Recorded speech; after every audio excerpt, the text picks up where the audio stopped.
Beautiful. How you guys feeling? Good? Hypnotized?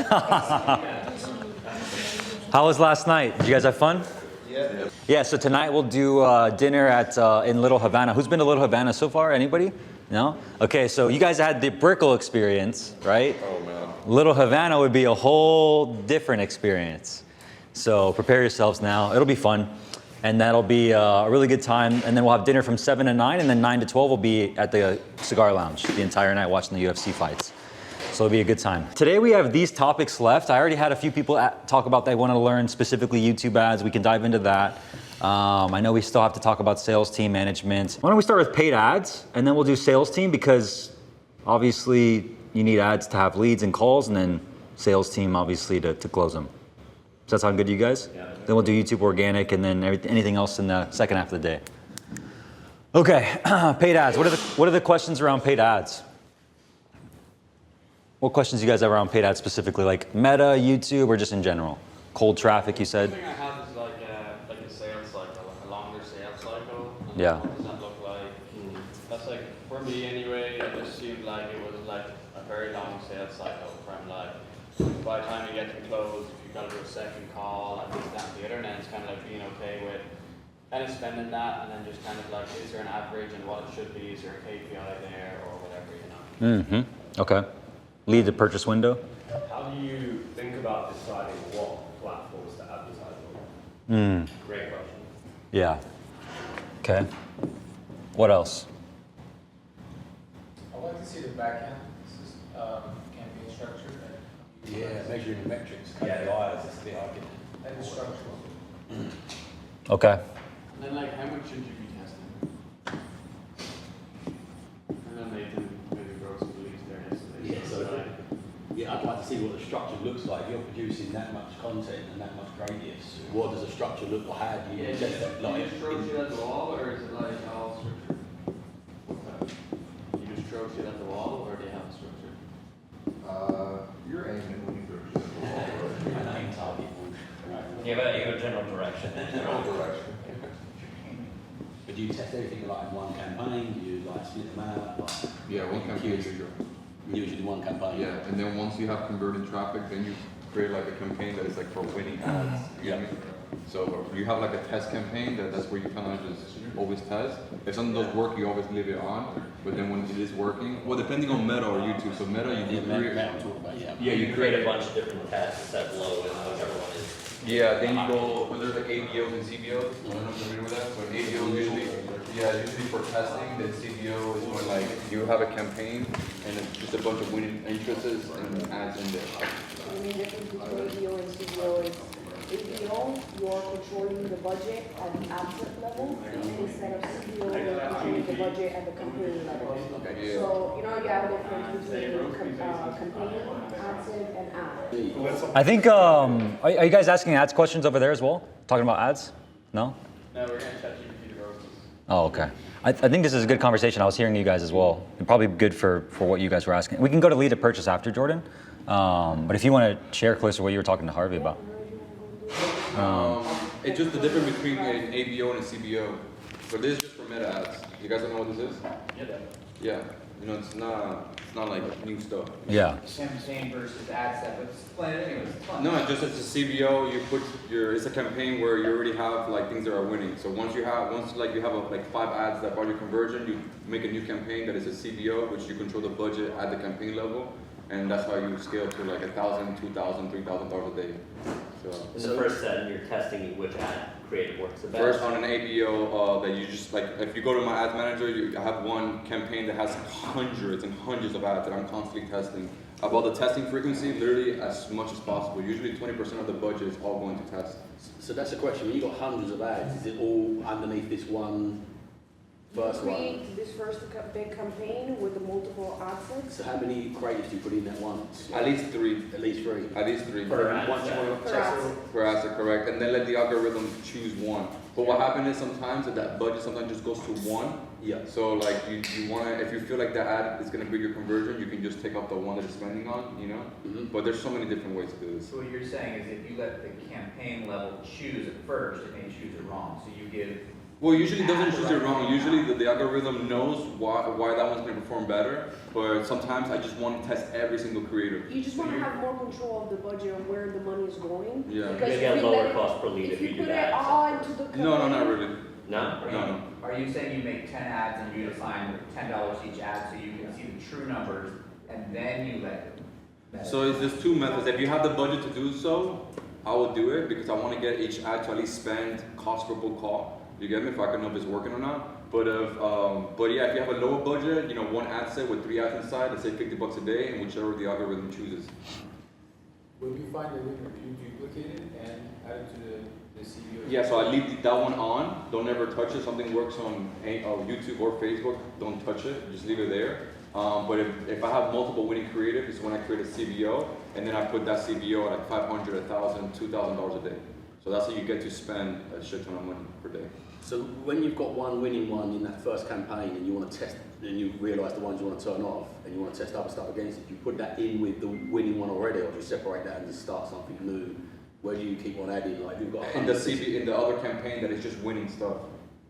You give me the CBO, the campaign that has all the winning creatives. I just keep dumping new creators there. I've brought me conversions into that campaign. So every month I have like 3 new that I'm just throwing it in there. So you're well weed out the losing ones essentially. Put all Yeah, the always. ones in there, but Yeah. What about your targeting? Are you keeping it super broad or? It depends. So super broad.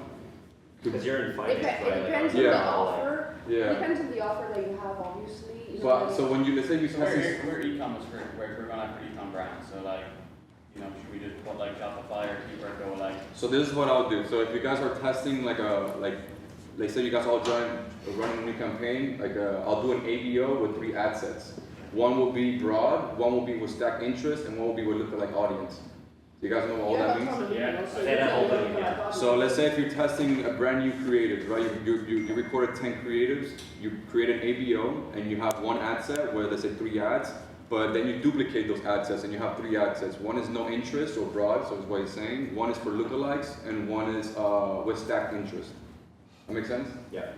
Yeah, and then the interest you stack whatever just makes sense. Like if he's in e-commerce, Shopify, Amazon FBA. 10 creatives with 3 times, you have 30 ads then?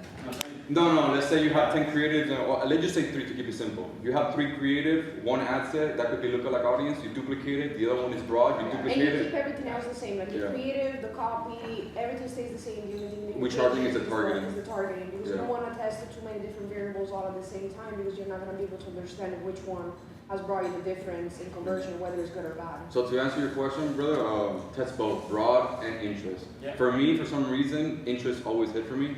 You know, like I have 3 interests that I have milked the crap out of. Sometimes broad, it has higher CTR. So I was talking to Nathan yesterday when you mentioned it cut my lead by in half. In my experience, when I use like AI stuff, yeah, I get higher CTR, more click-through rate, but it doesn't really correlate with half the cost per book call, half to acquire. Like I have to go through double the leads in order to get the same. type Yeah, of so that's why I result. was curious to know is it really affecting the actual KPIs? Because I don't mind paying for $50 cost per lead if it's like really qualified.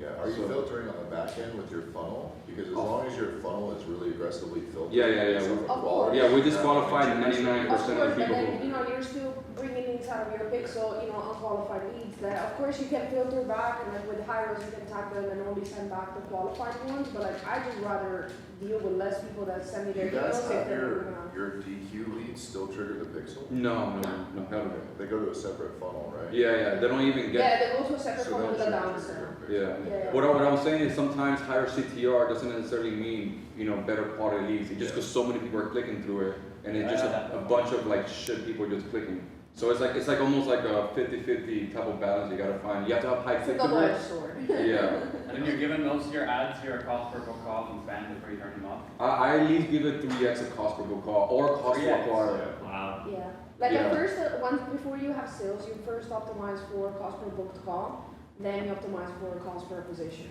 Yeah, so I'll let it spend sometimes, you know, sometimes if you really have some balls, you can spend as much as the cost of the program. You get me? So if you're setting off for 5K and you have like 10 ads, let them spend up to 5K. I know it's like, that's like fuck. Each ad or? Well, just like, well, not each ad, you just like give it enough budget so you know what the hell's going on. If you spend $5,000, you know if you're gonna get close to it. You know, like maybe the top of leads or whatever, but I always try to let every ad set at least spend 2 or 3x of cost per book cost. And then I kind of know if it's working or not. Because a lot of people just turn it off too early. That happens with our clients all the time. Oh, I spent $700, nothing worked. I'm like, bro, cost to acquire is $2,000. Like, what are you doing? You get me? So, Yeah. Yeah, that's a good point because it kind of goes back to your question, Ibrahim, as well. Like, what platform do you even start with, right? And I think it really depends on on your avatar and also what platform you're already, on right now. Because your main platform is Instagram, right?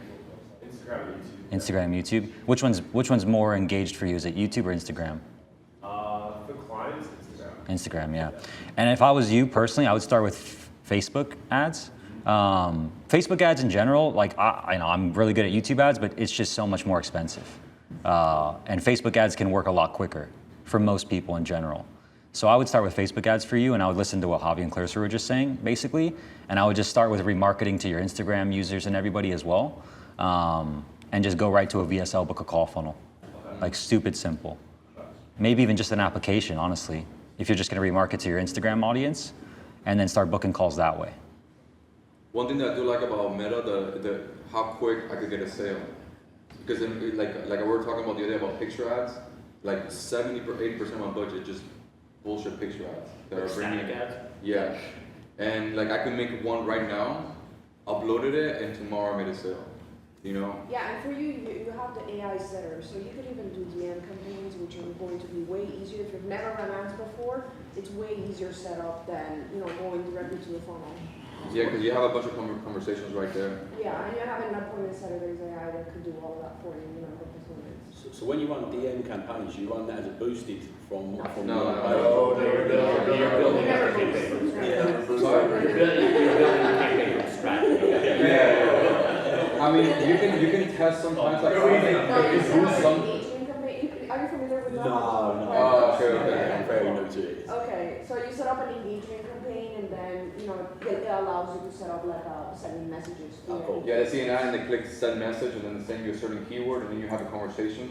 The reason why I like DM campaigns because you get cold traffic and they kind of get warm because you're having a conversation with them. They check out your Instagram, they might check whatever the hell out, and then they usually have good conversion. It just has a lot less technical stuff. It's just hard to scale though. DM campaigns is way hard to scale. It turns to a nightmare because all the setters and stuff. I mean, AI, I'm sure is gonna fix that, but for us, when we're doing 300K per month, the worst thing was to set it. Yeah. Because somebody's acting like you, and then the lead doesn't know that it's a setter. Yeah. And if the setter is, half retarded, then they think you're dumb. Half-retarded. You know what I mean? And then you're like, fuck. So finding somebody to train them to act like you was very, very difficult. Because you didn't have Nathan train you about. No. No, now I barely do DM campaigns. Now it's just straight to book a call. It's a good step, because at that moment that's how we're driving traffic from organic through DMs. So that's a stepping stone for me. I think for every brand new marketer, DMs is the easiest because you actually see the lead. Sometimes You have direct response to the market. when you're running a VSL funnel, it's hard to like, oh, the ads are not working because nobody's booked the call. But in DMs, you're constantly getting people to DM you. You get a faster feedback from the prospects itself, because when you're running it straight to funnel, it could have been the funnel that is not good enough. It could be the headline. It could be the VSL. It could be you have too many questions in the form. There's nobody really telling you that. Or saying something about it. Like with the DMs, number one, you can judge the lead by its cover. You go to the Instagram profile. Okay, this guy doesn't it's not a business owner, or it's not my ideal avatar. We call them crackheads. Yeah. We're like, crackheads. Literally. If it looks like a bot or something like that, or whatever the case may be, you can directly see. And then just having the conversation, you can tell the type of level of conversation that you're having, and you understand if the lead is qualified or not. So you're saying run DM ads? No, for you, I don't think so. No, for you, no. It is more for like info product, coaching, mentoring. Yeah, Jordan, you just got to follow the blueprint I've given you, bro. Yeah. Because I'm sure you have a ton of emails, so you go straight also to testing the audiences. Yeah. B2B ads are way different than B2C. Yeah. B2B, you want to be as direct as possible, right? Because you don't need to have a conversation with them in order to buy. Yeah. Yeah, that's what I was saying even for you, Ibrahim. You just go straight to application if you want, right? I think your ad can do the offer in itself to get them right to an application. And then if they're qualified based off the qualification, you can just get them on a call right then and there. What's your take on lead form campaigns versus going to a VSL or Meta? Depending on the offer. And I don't know, I prefer controlling my own data and not always relying on Facebook to then zap it back. I think it's better to just control your own thing, because then if you think about it, well, again, it depends if you're going B2B or B2C. I think B2C, they don't really care, B2B will care because it's another step, because you're gonna be making them a lead form, or they're gonna answer like whatever X amount of questions, 1, 2, or 3, and then they're gonna go to a VSL where they're gonna apply for another time, or book a call, so like it's an extra step.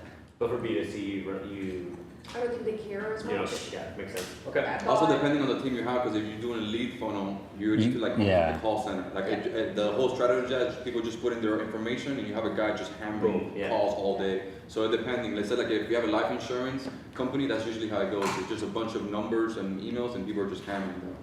Yeah, like finance Is it companies. volume or quality type of thing. Yeah. Like B2B is more like quality instead of volume, so it's depending on your offer.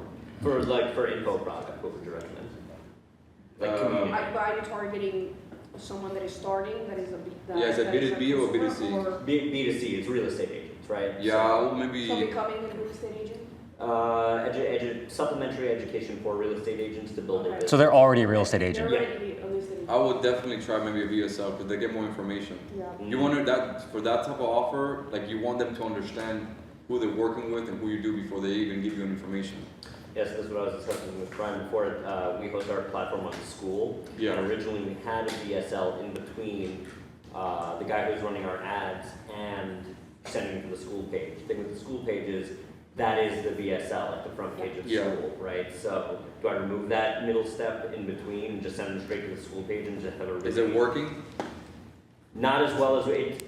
No VSL and sending straight to the school is working better than when we had the VSL, but not as good as we'd like it to, right? So that's kind of what we're trying to But what is the problem? Is it the cost is high to acquire, or lack of conversion, right? So we're not sure if we just got a shitty ad agency guy or if it's there's a lot of shitty people out there. It's it for you guys, that's like real. It's a $97 a month. That's the What problem. is your cost to acquire them?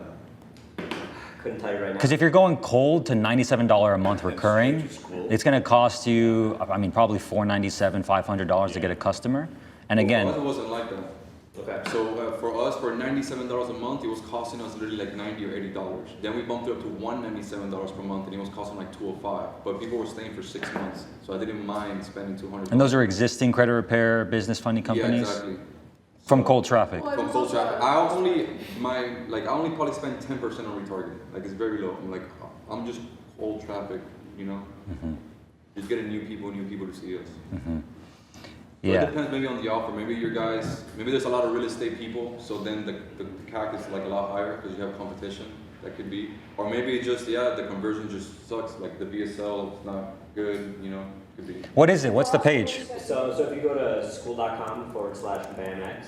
BAMX? Yep. I feel like in general, just sending ads straight to a school page that is paid, it's really hard to convert.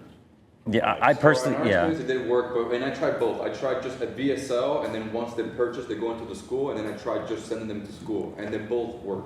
Yeah. So This is our page and we're constantly tweaking it. We've identified a couple issues currently. Number one being we're trying, because we have different ICPs on our content and we found success marketing different content to different real estate agents at different sides of their business. When we're funneling them all into one education product, that's kind of what we're trying to square right now. So while the first page is the VSL, if you go to the second slide, this we saw a bump in conversion because we were able to visually represent immediately everything you get inside the community. And it's a lot, so it's a double-edged sword there because we pride ourselves on providing a lot of valuable content. that's a mistake.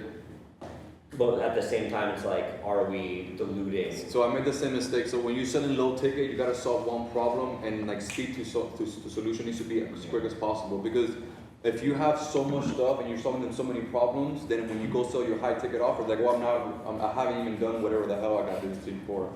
So like for school, it should be literally like you're solving one thing. It should be maybe 10 videos. The tip of our spear, I would say, isn't the educational video. It's the templated content that we provide to agents on a weekly basis. And that goes for, building their media brand on Like this Instagram. stuff right here, this template? Yeah, exactly. Video scripts. It could be the Instagram. ads, maybe. I'm sorry? It could be the ads. That's why maybe the conversion is so high. Yeah, so right now, the guy in the first video there, that's our head of content. If you're a real estate agent who is sick of feeling like you're just always behind on content, then this membership is for you. You see other agents posting daily. They're getting leads in their DMs, at least they say they are on social media panels. They're showing off Oscar-worthy listening videos, and meanwhile you're staring at a blank Canva doc at 10 p.m., trying to do everything from scratch, which makes it impossible to stay consistent. So we built something that flips this entire problem on its head, and that is this membership in our BAMX community. All right, so I'm gonna show you exactly how this works. I'm just gonna walk you through what I wish I had when I was literally a broke agent. So the second you join BAMX, you get instant access to everything in our classroom. The first thing is— So it's basically just helping them create more content to get more leads. Correct. It's supposed to be sexy, like an outcome. Yeah, we were, it was scripted, but like bullet point scripted and then free form in between. Which is another thing, is a word for word script better? I mean, real estate agents are good with scripts, but also sometimes kind of. For me, I think it's just a lack of the actual offer. Yeah. Like what's the tangible result they're gonna get in a timeline that makes it worth it for them to join? Because it just comes back to like the principle. It's like, I'm gonna pay $97 a month for this. When am I gonna get my first client from it? How long is it gonna take? And like that, I think that's one thing that I'm already seeing is not in here really. Yeah, speed to results is everything, especially for low ticket stuff. Because it's like nobody really wants content. They want the result of the content, which is the clients. How many clients does it? Sorry? What's your churn rate? I can tell you right now, it's low, but I'll give you a full number.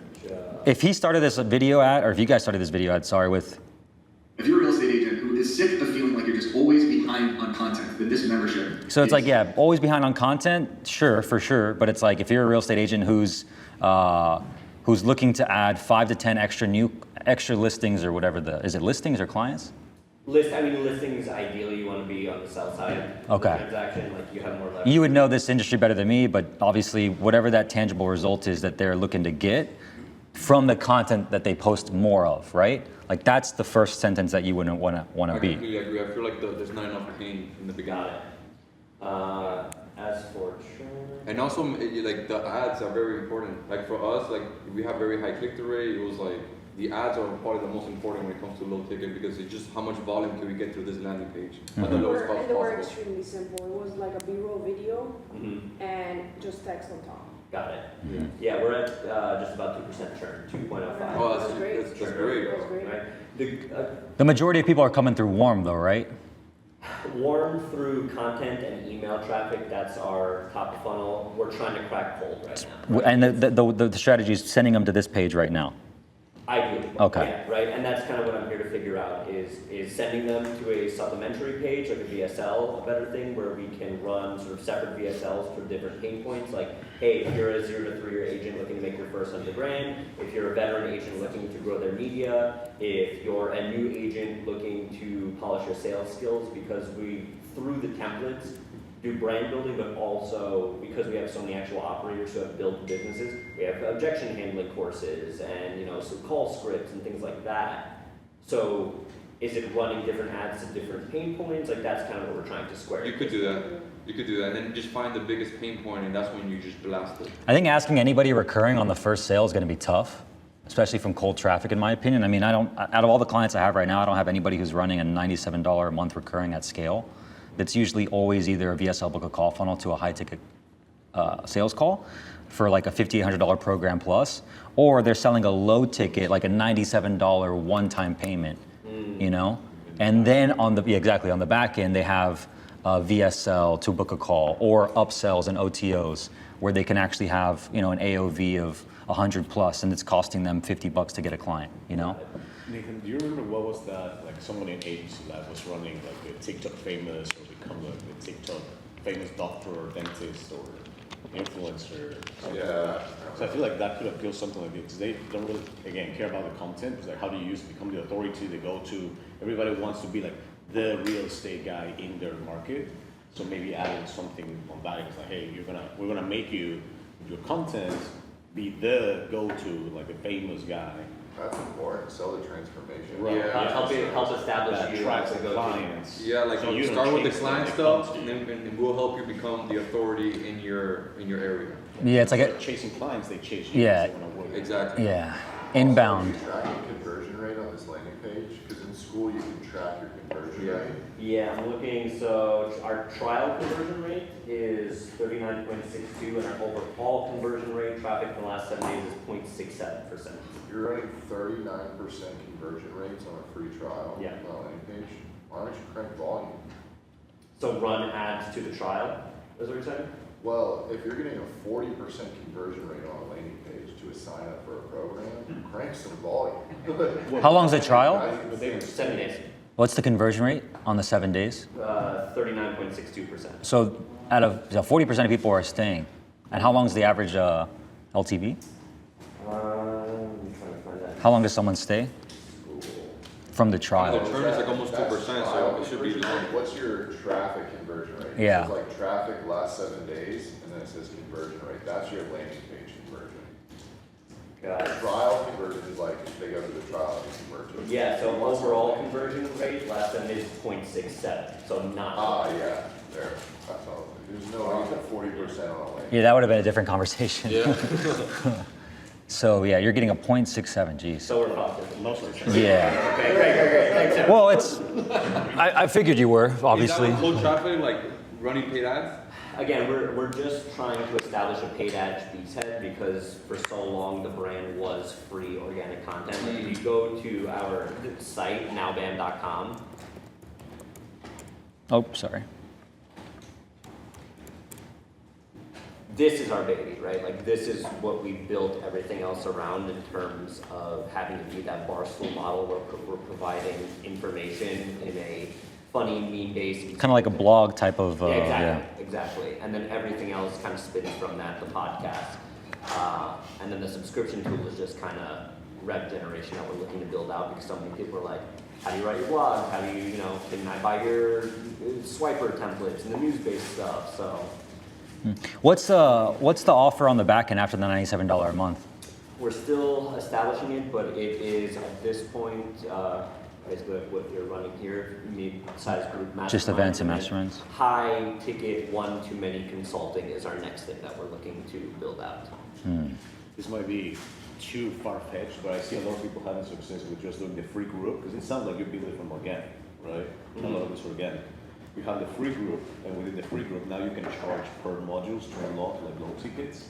So you can just build that community, sell the trust, and then if they want to unlock the templates and all those things, you have low tickets for each of those, and they have the back-end membership. Yeah. So we have thought of that, but like to us, our core value, like that's antithetical to what we do because so many other sites, like we being the tongue-in-cheek thing is like, we're not going to sell 2 houses and then sell you a course kind of thing. Like we are providing as much information value packed into one entry point as possible so that we can be differentiated from the inmates and high ticket coaches who've never sold a home and stuff like that. Like we're trying to be a for the people product as much as possible. Yeah. Wouldn't that justify to make it free first? The free school I like, I don't necessarily, I don't think that moduling it off after that would be, I would just say that it would go free to the full unlock, not free to the module from there. Yeah, I think that makes sense. Yeah. Free school community to this paid one, where it has everything for them. The other option is you could just do like a 97 or a low ticket, take one of these things, whatever's the most valuable, sell that as a standalone product and then funnel them to the recurring. You'd have a way better shot at getting them in the recurring and having them stick once they get the consumption. So like a standalone product, we get 30 days of Instagram templates to help you grow your 30 days of Instagram templates that guarantee you at least, I don't know, 30 more, I don't know, whatever the claim you can make is that they want, like the transformation. Quick question, bro. Why don't you just sell high ticket? Like, why do you need a school community? Yeah, good question. Because like, what my point is, like, you're trying to solve this, but if you solve just the problem of high ticket, you'll be a lot richer. True, and that's definitely something that we've tossed around as a leadership team before, but we started as kind of the antithesis, like the bloated real estate Facebook group. We are a media company first, not a product company first, and because of that, maybe those two things are kind of in conflict with each other, but our thing that we always want to have is the community behind the brand, less so than, high ticket masterminds. We want to provide education to people as well. Yeah, that's a really good point, because I tested, when I first launched the coaching program, I tested like a low ticket school group versus high ticket. High ticket brings way more money every single year. And the energy that you put fixing this, you put that energy into like a high ticket VSL funnel, like that happened to us for a time. Like, around when everybody was training the school community, I'm like, let me do it too. And then I was putting my energy for 6 months into it. I'm like, what the fuck am I doing? I charge 25 or 20K to work with me. Why am I charging people $97 a month?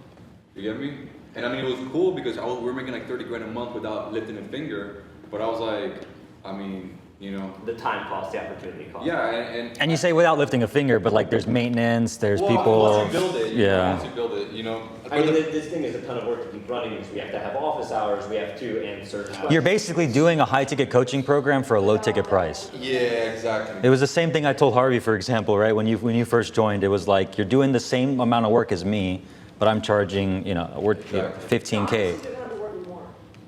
Because higher ticket clients are less needy. That you make a very good. I think that was a great way to put high ticket coaching for a low ticket price. I think. Yeah, that's exactly what you're doing. And again, it's like going back to the offer here. You're giving them a bunch of stuff that's going to help them grow their business. So like, they just need 1 or 2 clients from this to make the return.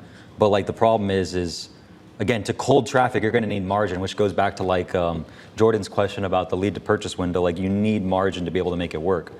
For example, the only low ticket community I ever scaled was Funk Roberts. This one right here, Alpha 40. I don't know if you guys have ever seen this guy. Over 40 Alpha Brotherhood.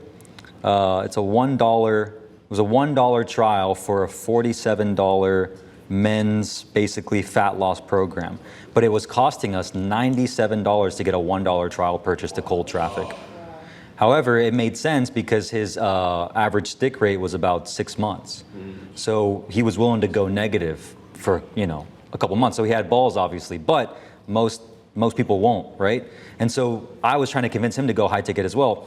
He didn't want to do sales calls. He didn't want to do any of that stuff. So he said no, but that's the reality of doing a low ticket, right? Versus what we're saying here is, you're basically doing the same thing for $97. And like, if you remember Bashar yesterday, he's like front end, back end, right? So you guys technically have the front end, but it's, you could easily convert this into a free group, release the content for free, maybe, and then obviously make the coaching and consulting and the group and the community more of the emphasis in the paid.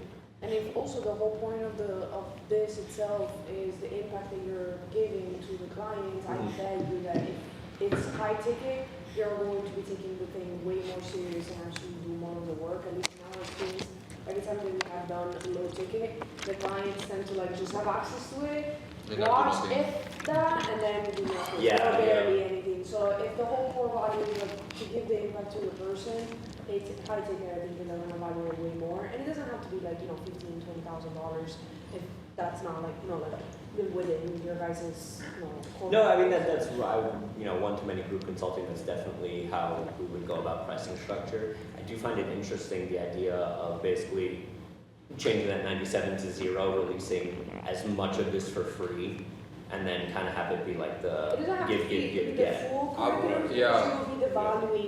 Here's the thing, the whole thing about, Alex Mosley says this, give away the farm. Which I tried that, and give away the farm decapitates the high ticket offer. You get me? Because then people will be like, well, why would I join your $10,000, $5,000, $20,000 thing? I haven't gone through the free stuff yet, Yeah, I'll just go through the free stuff. Is what you're pretty much teaching in the high ticket. It's just video format. And then they have access to you on office hours, they have weekly calls and all these things. So like, why would I pay? Like the whole excuse of like also the high tickets, like, you get more access to us. But if you're already giving away majority of that accessibility in the low ticket, there wouldn't be a point of like the high ticket. It's an excellent point. Okay. Yeah. So what I was gonna say is like, don't give away the farm. Just try to like. Just give him the gate, to just walk in, and that, it's just solving one thing, because if you can solve one thing, let's say like in 3 to 7 days, once that thing is solved, then you call them, hey, so how did it go? Oh no, it went great, I got amazing results. That chances of them buying the high ticket dramatically increases. Instead of buying something for 97, they've been there for like 4 or 6 months, but they haven't done shit, which that's usually what happens. Yeah, and so what I would do then is, given you want to go the high ticket model, which obviously we're all recommending, I would then immediately start running YouTube ads and retarget everybody on your YouTube channel and send them to a VSL book a call funnel.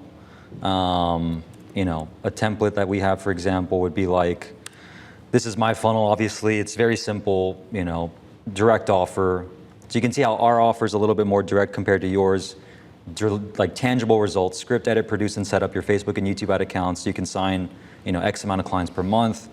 The VSL, that's gated once they click on it with the opt-in phone number. Get pricing and details. It can be a little bit different for you. Mine's more obviously like super direct to people that are like very sophisticated like you guys that all know marketing. And then obviously they go to the VSL. They can watch this. I have timestamps in here which reveal the price. So I actually reveal the price. I tell them it's 15K. You can do that. You don't have to do that. I think Jordan's at the point now where he's going to be doing that. He finally got to the point where he doesn't want to comb through shitty leads. What's So the decision around dropping price? I just don't want to get on a call with someone who's not going to be ready to buy. My cost per acquisition for this was like $5,000, but my ticket price is 15K. So I'm still profitable, and I'm also like on the back end recurring too. So. And on the application, we asked, do you have at least 5K plus $100 in ad spend per day? Yeah. Now, we get the queue. Yeah, so literally my application is 3 questions. I had like 11 before, and I was just like, what are the 3 application questions that I know I need to hit? Are you this type of business? Yes or no? If they said no, they don't even go to anything. It just stops. And then what's your current approximate monthly revenue? Less than 30K, it stops. 30K to 100K or 100K plus, they can go to the next thing. And then this offer is 15K for 3 months. If we find this offer is the right fit for you, can you afford paying this? Yes, I can afford this. Yes, I might need a payment plan. No, I cannot afford this. So they have to say yes to all 3 of those to be able to make it. Yeah, we have it like that, and then plus you have at least $100 or $200 in daily ad budget. Because it's not just about paying us, it's also the ad spend. Yeah. Do you get website details or anything like that after this? No, I just get on a call with them. Yeah, yeah. Yeah, and then, so going back, so what I would do is I would immediately set up your YouTube ads account. You can do this in like 2 seconds. You can do this today actually. And then I would go to tools, just make sure you go to data manager. I would connect your YouTube channel, which is right here, for example. This is just one of my clients' examples. He has 38,000 subscribers, similar to you. He does like tax accounting and bookkeeping for like businesses that make $1 million in profit. You would link your YouTube channel, right, like he does right here. And then you would go to your audience manager, which is right here. And then all you would do is create these audiences, YouTube users. So you would call this like subscribers. And then you would go to your YouTube channel, which I'll just use his in this case. Subscribe to a channel, and then I would just put 540 days to get the biggest list possible of all your subscribers. And I would just go down this list. Anyone who subscribed to your channel, anyone who's visited your channel page, anyone who's liked the video of yours, all of these. Create all these lists, and then put them. Sorry, Brian, you should segment based on the actions, each individual list. Each is an individual audience, yeah. And then you would basically create a campaign, and you would put all of those audiences in that one campaign and put a budget of, if you're gonna do a book a call funnel, put a budget of like $250 a day. So you can get at least 1 book call a day, potentially, and then you would just run ads to them immediately. And then once you start getting conversions there, you get some sales, then you can start slowly going to more broader audiences. You can upload lookalike audiences to YouTube ads. You can do a couple more things. This is why I would start though. Okay. No, this has been great. I really appreciate it. Thank you, everybody. Yeah, this is awesome. Any more questions on the ads for you specifically? Yeah, I mean, so I guess for us, I'm understanding like separating the product, segmenting it based on price, running the ads. And if you guys can just maybe take a look at our language, obviously the thing that we're looking to solve for on our school landing page is the ICP, but if there's anything anybody reads and could call out right now, like instant today, that we could, differentiate to kind of help this stick a little bit better. You zoom in more. Yeah, let's see if I can go here. Let's see if I can just go right here. It's like this language you're talking about. Yeah. Yeah, I think it's just, for me, it just goes back to the offer, right? Turn your content into real estate clients. So again, like I learned this from Cole Gordon. I'm sure you guys have heard it well. The 3S formula: specific person, specific problem, specific way. So like you have to have those 3 things. So who's the specific person? Real estate clients. Okay, great. What's the specific problem they have? Is it that they can't turn content into clients, or is it that they don't have enough clients, right? And then what's the specific way you solve that? Clearly it's helping them with their content, but how can you make it more tangible? How many clients do you get them? In what time frame without risk reversal, right? So that's what I would think about. We're not leaning hard enough on the outcome, basically. Exactly, right? I think maybe they don't know know themselves that content is the issue for Mhm. many clients. Their issue in their mind is just no clients. You know? Yeah. Like it would be like if you don't like you don't have any clients, let me tell you that the issue is because of content. You know, Yeah. like, instead of going like I know it's because of content that you don't have clients. Yeah. So, Provide them a solution. for example, right, this is like a client of mine. His name's Boris. Just look at this offer, right? We'll legally save you $100,000+ in taxes in 6 weeks or less. If you're paying more than $300,000 plus in taxes, we guarantee we'll find $100,000 or more in tax savings, or we won't take you on as a client. So it's very tangible, very specific. Guarantee, which is a risk reversal, very specific. If you're not someone who's making 300K plus in taxes, or obviously even have a business that's making anywhere close to be able to save, even if you don't have a business making 100K plus, you're not going to obviously click on this. So very specific. And I would try landing page versus school landing page. For sure, yeah, 100%. For us, there was a time that the school About Me page was getting more conversions, and then I don't know, for some reason, the cost kept going higher and higher.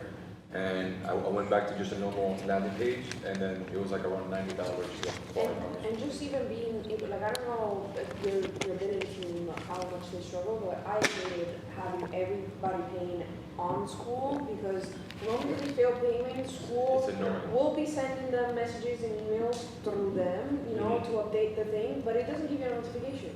Yeah.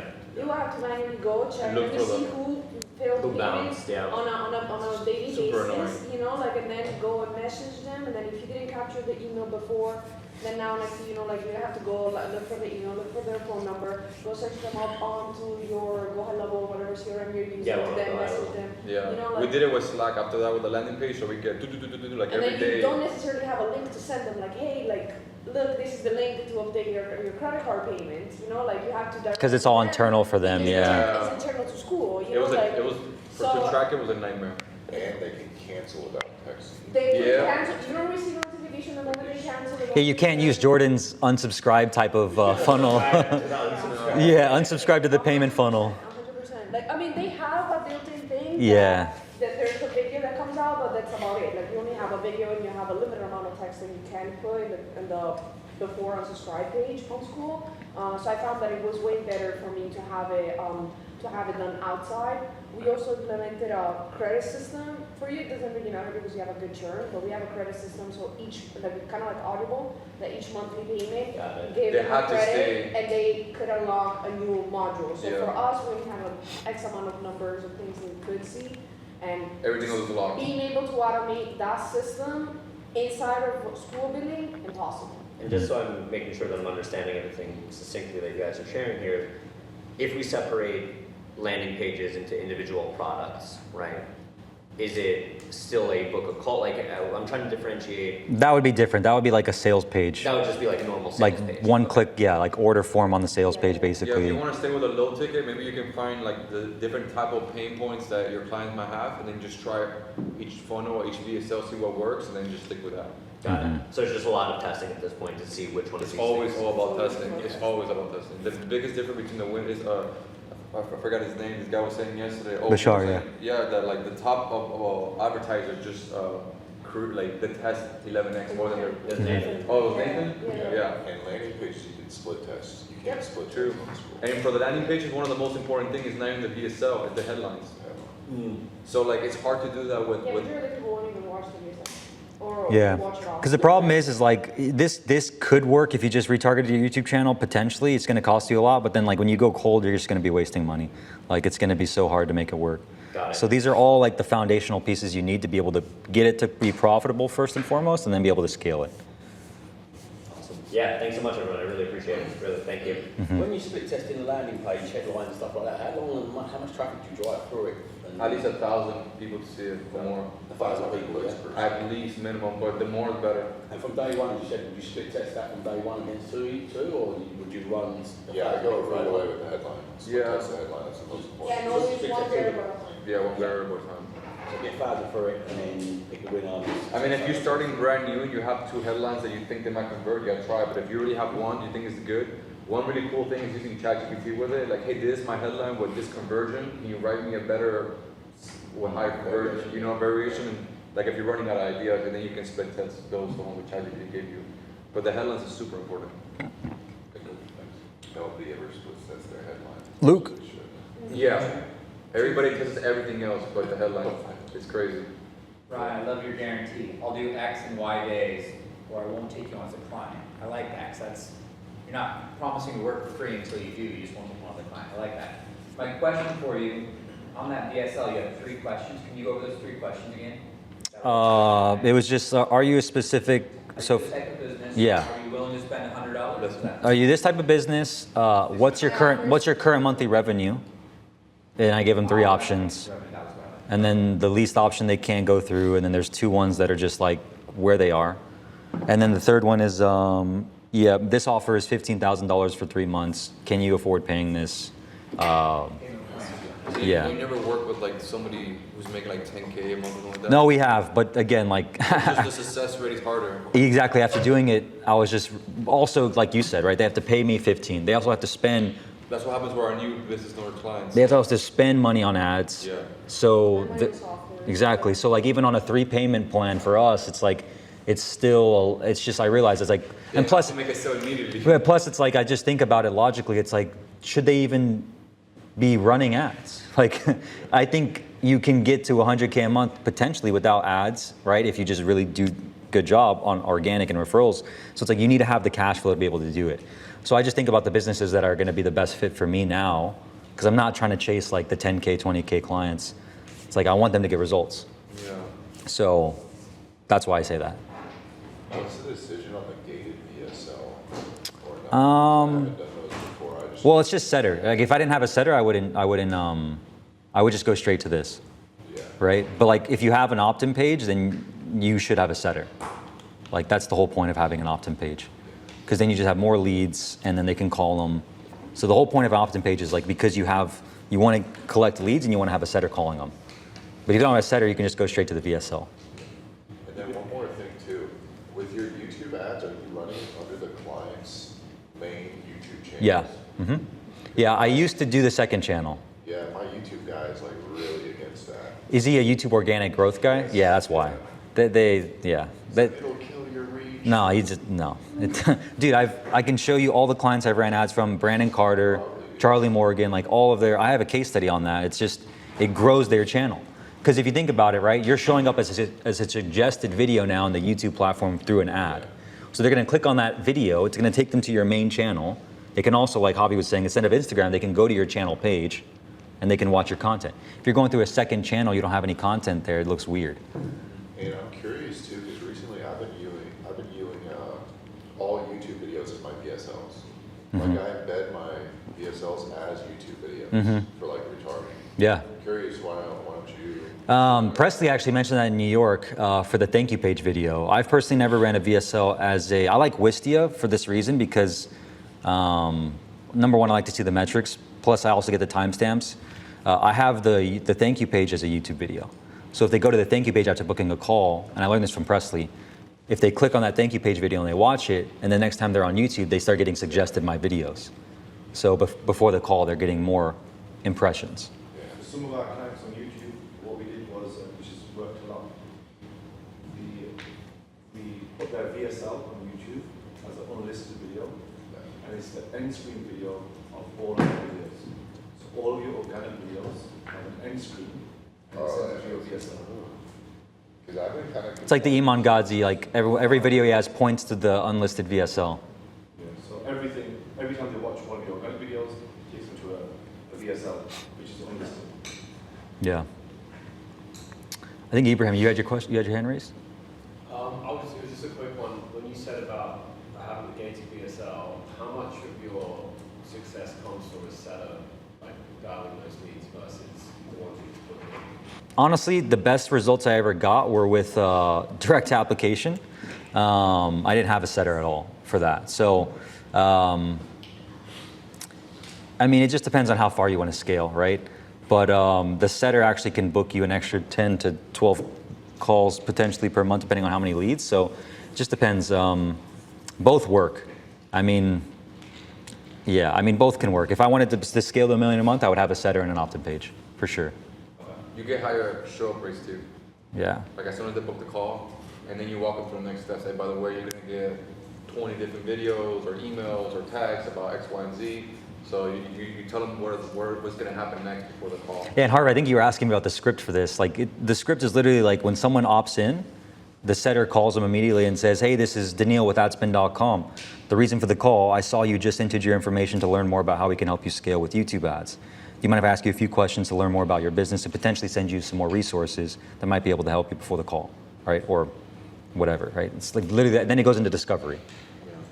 So you gotta be careful your seller doesn't go into sales mode because the person's gonna be asking, what's the price? And what you gotta, hey, I'm not here. I'm just here to verify the application, making sure that everything's right. Making sure it's a good fit. Learn more about the business. I don't want to waste your time. Normally the way we frame is also asking them, obviously you just picked up, so the phone number is right. I just want to verify your email because I will be sending you some more information so you can do your due diligence on us and instead of a call together. So it's more so of them having a touch with you, knowing that you're going to be sending them more information so that they can do their due diligence and verifying their information. Because a lot of the times it happens that they either typo the email or they just put something that is not true, you know? Cool. Before you jump off that, has anybody tested like AI as a setup with at least an I think you're doing that right now, Ibrahim, right? Yeah. Yeah, he's right. We'll just literally just set it up like this week to have a little play around and test it a bit. I just booked my first call with an AI. I just think come in with an AI setup today. We launched it about 2 days ago, 3 days ago. Right? What are you using as a software? It's Go High Level. No, it's Go High Level. The one Really? Go High Level, yeah.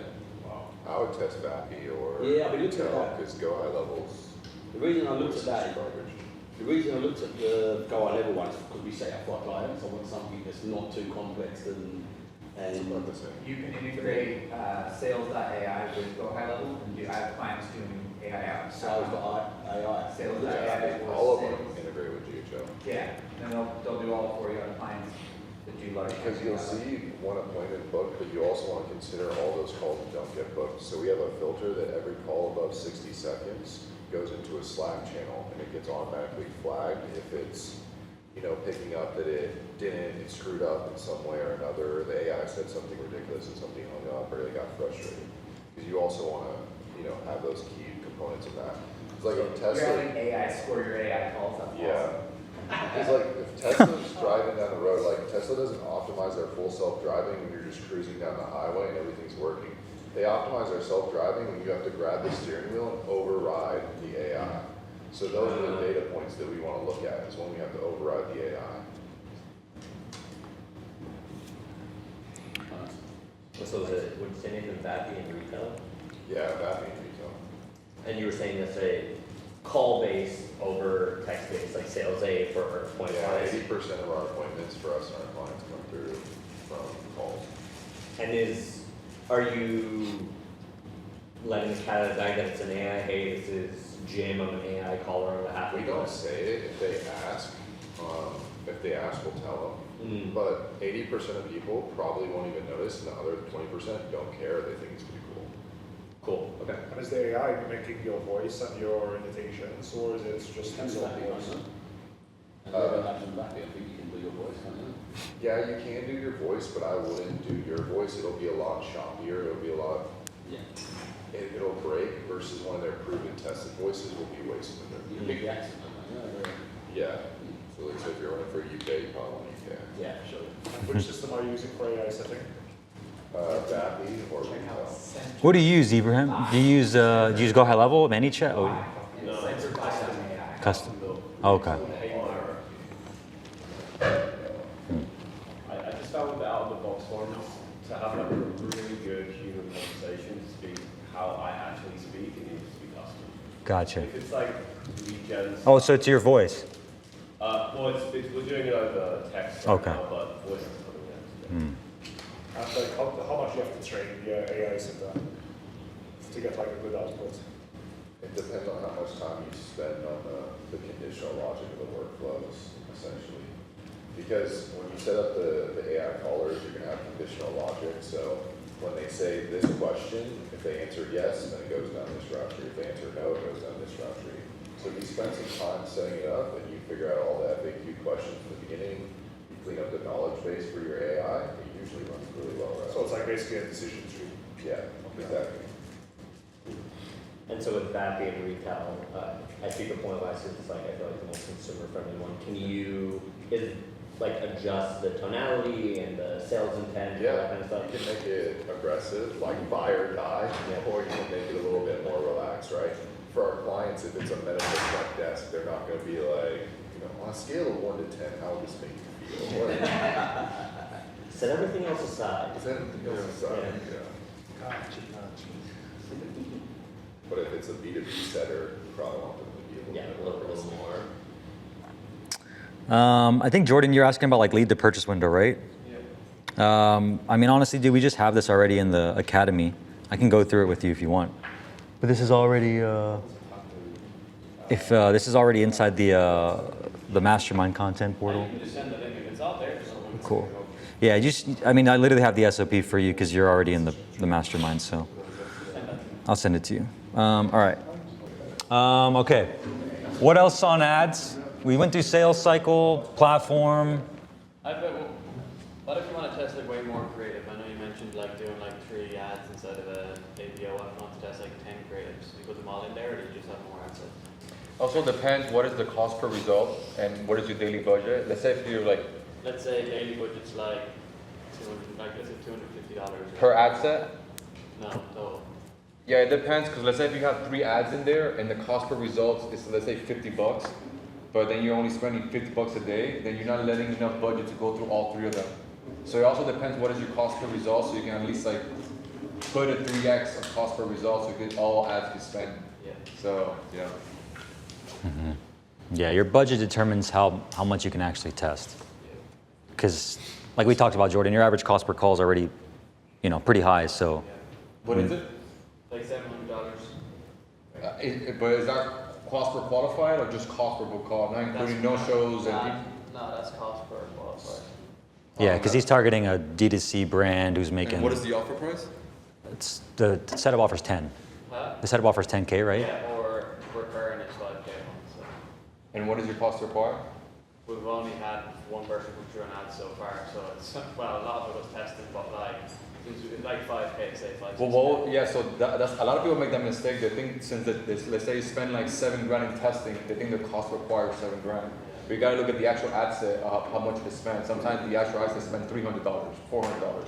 So the ad didn't work come through, you mean, like, so, okay. Yeah, because sometimes. Yeah, because the other tests, Yeah, they're testing so much. They're like, oh, I spent $7 grand, only 1 conversion, and they're like, my cost requires $7 grand, but in reality, it's 1 ad set and 1 ad that made me spend $50. Mm-hmm. But they're looking at the whole campaign, thinking, oh, like my cost requires $7 grand. Mm-hmm. But your test budget, it's not the same as getting a result. You're testing.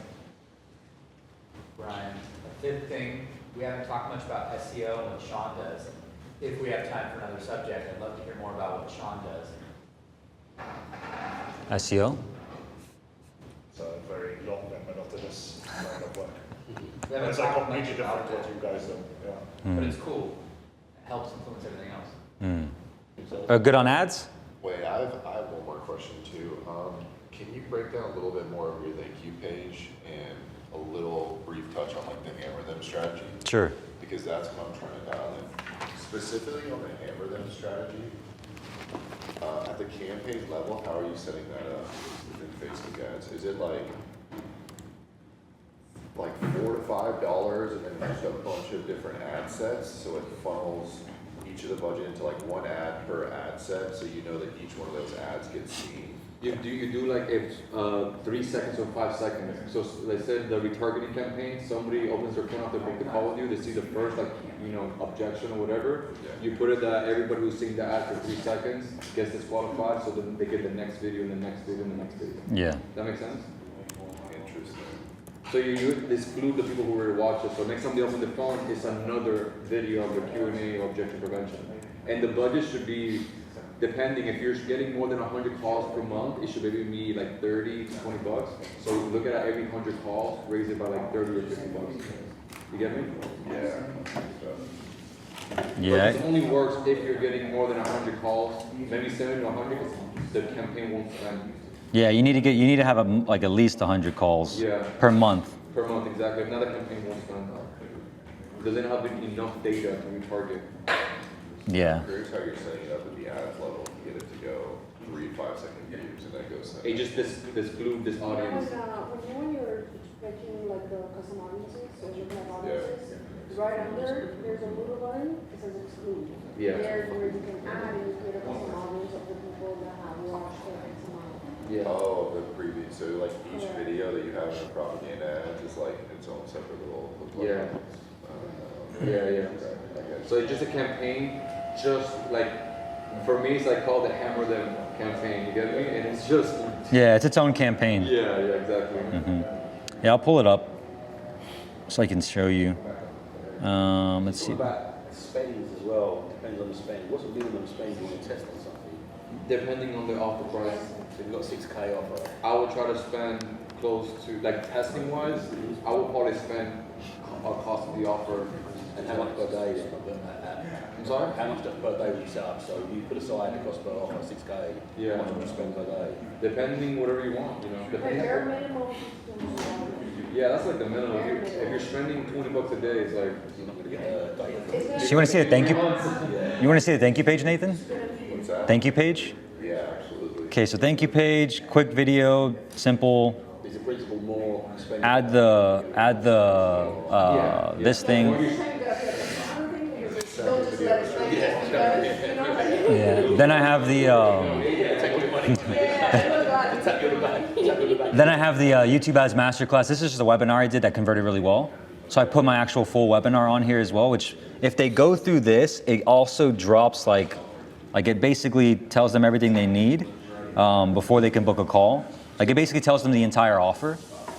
And then. So for step 2, if I run direct over call, should I put my entire webinar as step 2? Yeah, I like. A YouTube video that's like the It could be the same thing. Yeah.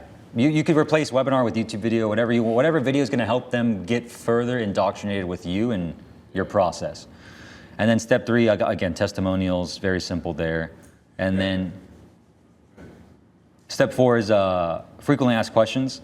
So again, will YouTube ads work for me? What's the time commitment? it's very important. How much do I need to spend? What results can I expect? What happens? Yeah, I mean, you can use Loom, you can use, all of them are No, I'm Loom. saying like the fact that you put a Yeah. explainer video rather than like a canned text response. What- Do you have AI write the scripts for these? Yeah, so what I did was I have a Claude project basically where I took the Hammer Them template that Jeremy Haynes put out inside of his mastermind, because I'm a part of his mastermind as well. And then I basically just took all of my Fathom recordings, like you said. I put them all, the transcriptions, in the Claude project, and then I had the Claude project give me the top 10 questions or objections, basically. And then I basically, these were the ones. Will YouTube ads work for me and my business specifically? And then this one's just literally me going through a very brief explanation of how YouTube ads as a platform can work for most businesses. What's the time commitment? I show them the actual 16-week journey. How much do I need to spend? I show them the actual budget calculator, the ROI projection. What results can I expect? I show them, different businesses that had different price points and different niches. What happens if it doesn't work? And I'm very real. It's like work is relevant, like it's subjective. Leads are going to be coming through, calls. Obviously, sales are depending. What makes ad spend unique? I show them, I think, my refund rate, my chargeback rate, a bunch of other things as well. Why do YouTube ads work so well? Why should I do this now? Do I need a big YouTube channel to get results with YouTube ads? Will YouTube ads hurt my organic channel's growth? Can you still help me if my business is in like Arabic? Is this done with you or is this done for you? And then I just go through more Trustpilot reviews. This is your thank you page? Thank you page, yeah. And then so now on the email sequences, if I go to my Hammer Them email sequences, and this is all an active campaign. So once they actually book a call, not only are they getting to this page, but then they're also getting on active campaign where they get hit immediately with these, basically videos in email format. So addressing the real objections. And I tell them in the first email, over the next 72 hours, you'll be getting a number of different emails from me, answering the most frequently asked questions we get from potential clients, so that you can have an easier time doing your research and due diligence. And then I just go into the biggest one, You've probably tried Facebook ads, you've probably tried YouTube ads before, you've worked with agencies that disappeared, bought courses that left you hanging, watched competitors struggle with YouTube, yada, yada, yada.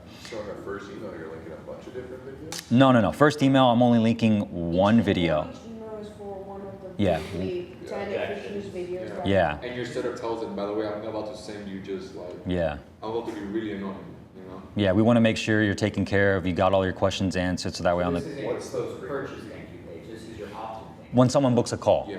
After someone, if you go to my funnel and you try to book a call, you actually book a call on the calendar, you'll get these emails. You'll get all this. What's the frequency of the emails that you're sending? I think it's every 3 hours. Every 3 Yeah. hours? Just no matter what?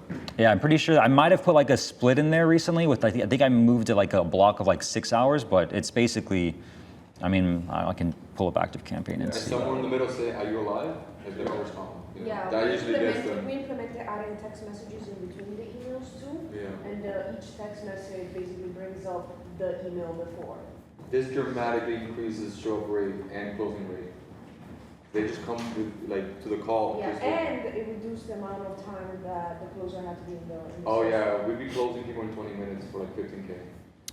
Yeah, so like email one and then it waits 30 minutes. So yeah, actually it's a little bit quicker. I send them basically 3 emails in the first hour or two. And then you can see 59% open rate, 56% open rate, 57% open rate. So they open all of them. I mean, half of them open all of them. How many people are using constant contact versus go high level? You guys Constant go high level? contact. Yeah. Hardly go high level? Who's constant contact? I mean, who uses constant contact? I've never even heard of constant Who uses contact. go high level? It's like the Who uses ClickFunnels? Who doesn't have an email sequence? Like half of you didn't raise your hand. No, I do send these emails out, but I don't have like what Brian does. That they send. Like we don't have a newsletter. They Yeah. usually go high level. Yeah. Yeah. But I do have those. So first couple emails, like first 3 emails are 30 minutes after each other? Yeah, but I mean, I think you can do them every 3 hours. Honestly, I think I honestly over optimized it. I think I just every just to keep it simple every 3 hours. Typically they book calls 24 hours, 48 hours. in advance. Exactly. They want to get all that. So yeah, I mean that's why I thought too. I was like, okay, let me just fucking shove it down their throat right now. Yeah, at least like 16 to 18 is a good, you know. Or depending how many objections or questions you have in your offer. How many 16 to 18 objection emails? I have 15, but you can do up to 18. Yeah, I mean. Like Brian said, get all your sales calls, upload them into whatever. Like, what are the freaking questions? I mean, these are 15 emails I'm sending them, but they're also getting 3 from Calendly too. So it's like in total it's 18. So that's why I kept it 15 personally, and because I knew they were getting 3 from Calendly. And when you said you text them in between, you just do that through a calendar automation text, or you set up? No, it's in the, so inside of Go High Level, we created the flow, so it's just in between the emails. Now, And what's a text like pushing them towards the email to see if they've watched Both. So some will be like, oh, 2 minutes ago I just sent you an email where I talked about the like price objection, right? Like, oh, how much is this or blah blah blah. I bet the next question you probably have is the market too saturated. I don't want you to stay with that doubt. I made a YouTube video where I explained that, and then I put it in. Yeah, so all this starts with like, I don't know if you guys have any, I think I've showed you guys plenty of this if you're on the mastermind calls every single week, but you just need like a spreadsheet that looks like this. It's like all of our sales calls over the last, I mean, there's hundreds of them. And I just have the pain points, desired outcome, objections, call recordings, transcripts. This is what you just upload to Claude, right? You gotta have a spreadsheet with all these. You upload to Claude, you get the calls, you have Claude write the emails for you.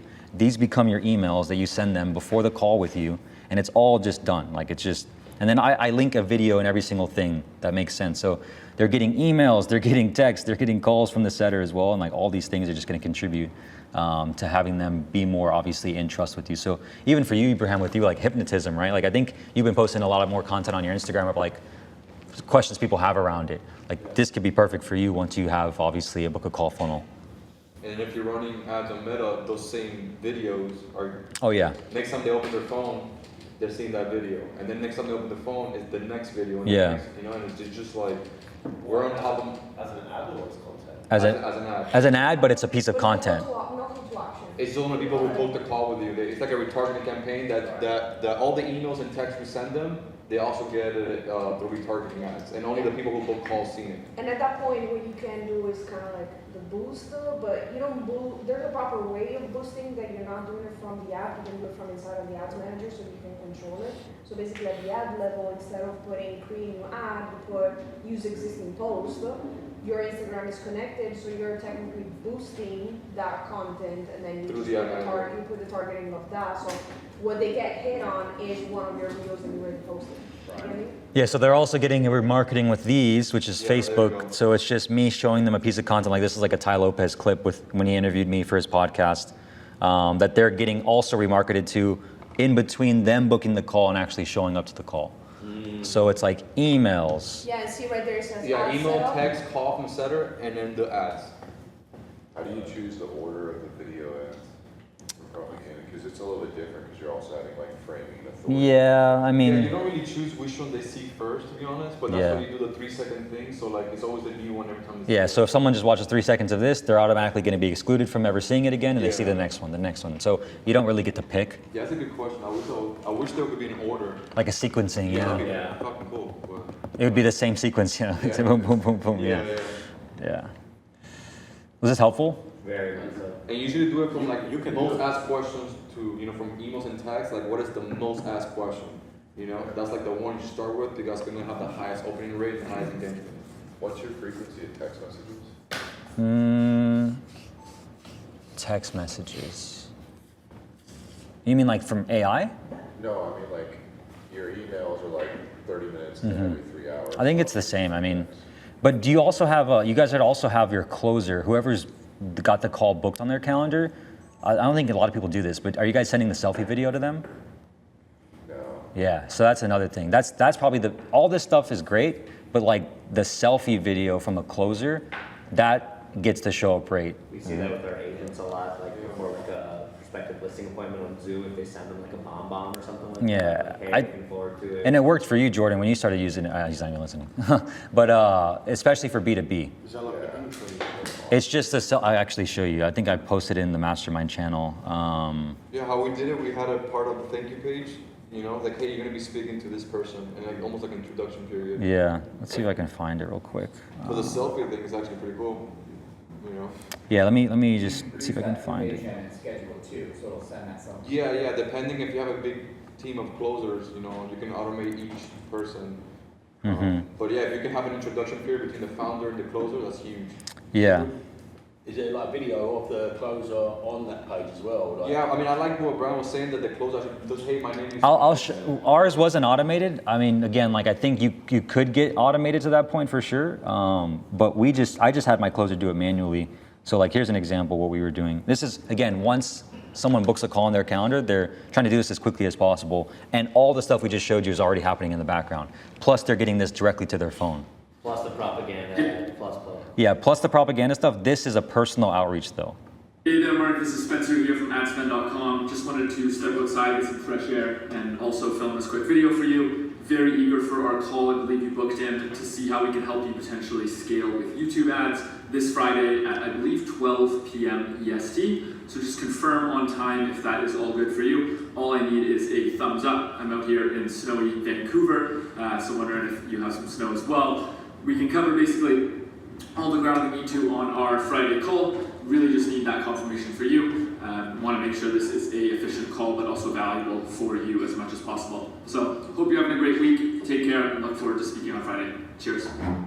I can't remember who I heard do this, but it's what I've been doing recently. I don't know if it's better or not, I've not tested it enough, but instead of saying confirm the call, you just say confirm you've got the Zoom link for the call, okay? Because you give them the option to then say, hey, as it happened, I don't want the call anymore. I see someone online was saying, I can't remember who it was. I mean, it's probably nuanced though. I mean, just confirm the call. You know what I'm saying?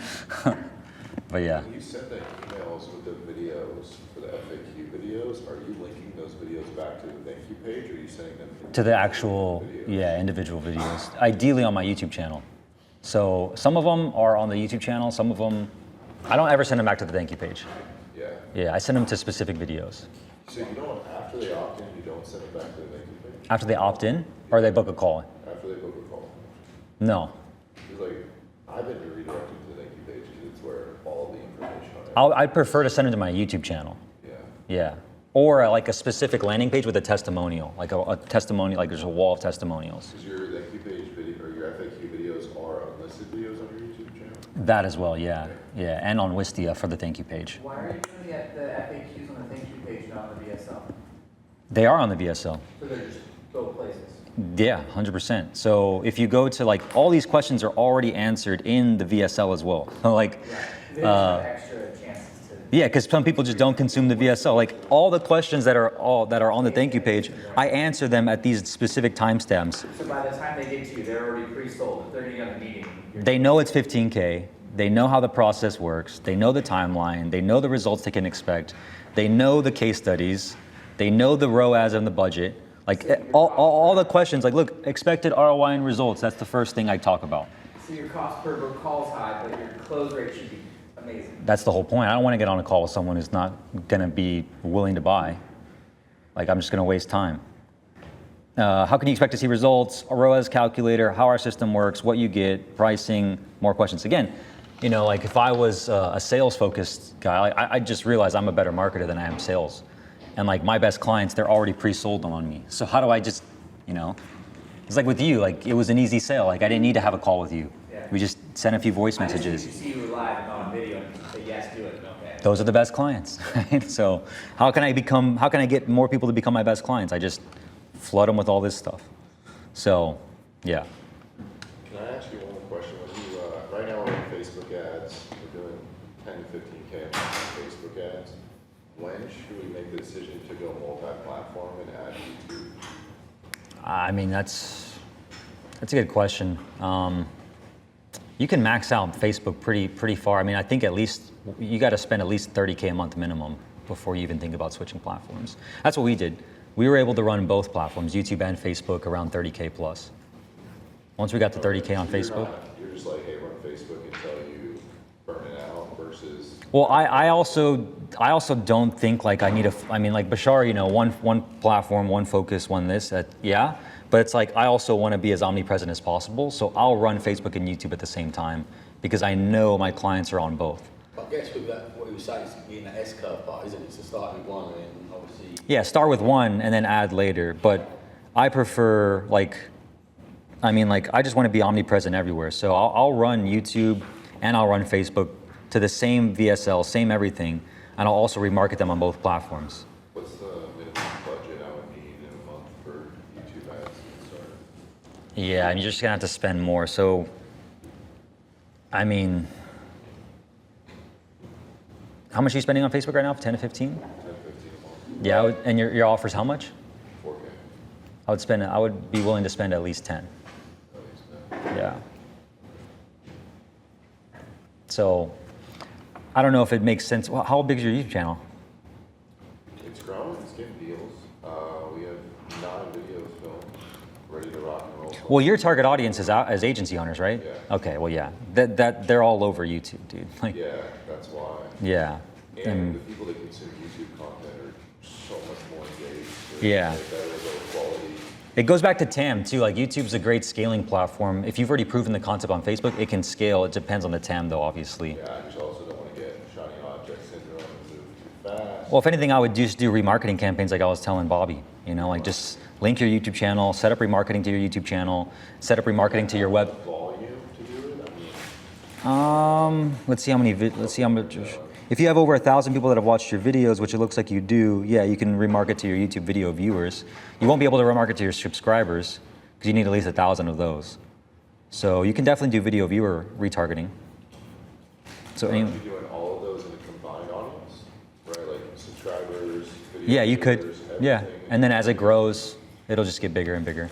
So start. Depending on the level you are, it's good to have multiple client acquisitions because like what happened to us like a couple months ago is that at our peak, like doing 300K per month, a bunch of employees, I think it was like 11 or 12, my account got banned because somebody just banned me. Yeah. And then they were literally holding my account like ransom and I had to pay them like 3 or 4K to get it back and it happened multiple times. Yeah. And it was a nightmare for like 2 months, like there was no money coming in and it was, I have my heart right here, bro, like employees, all this stuff. So that's one of the reasons why I wanted to also have 2 things just in case. And I don't think anybody could take your YouTube. I don't know why Instagram is so easy for somebody just to take their account. Yeah, that's wild, dude. was I remember when that was happening. That was rough. And then they were doing it to our clients as well. So if I were to share a win from our client, they'll also take their clients and they're like, okay, so now pay me 10 grand for yours. And you're I'm like, fuck. It was super annoying. This is a random person who's doing this. Yeah, it was like people were getting now like It was a hacker. The FBI got involved in all of this too, like because people were holding like celebrities' accounts ransom, like it was. Isn't that big guy on No Jumper? You saw that? Yeah. That shit was wild. It was him? People were making like $500K a month on this, Brian, on just blocking people's accounts and just like, oh, so you want it back? You gotta pay me $500. Oh, he was the guy that helped you get the account back, though.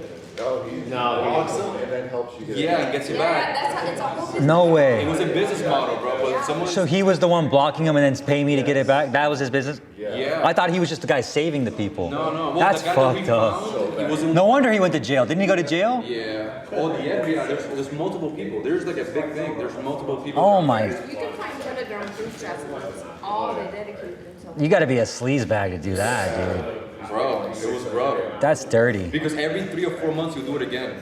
That's and then the because he knows you paid once. Yeah, the entrepreneur doesn't know. They're like, oh, it got down again. He's like, oh, that sucks, and you know. He also think he made it seem like he wasn't the one doing it.